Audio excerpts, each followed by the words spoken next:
Atardecer, sábado 4 de enero del 2020, sobre las 6 menos cuarto, 6 menos 10, desde Atios Porriño.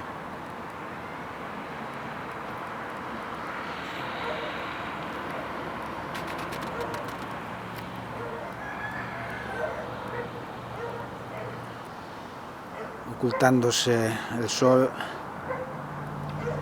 detrás da Serra do Galiñeiro.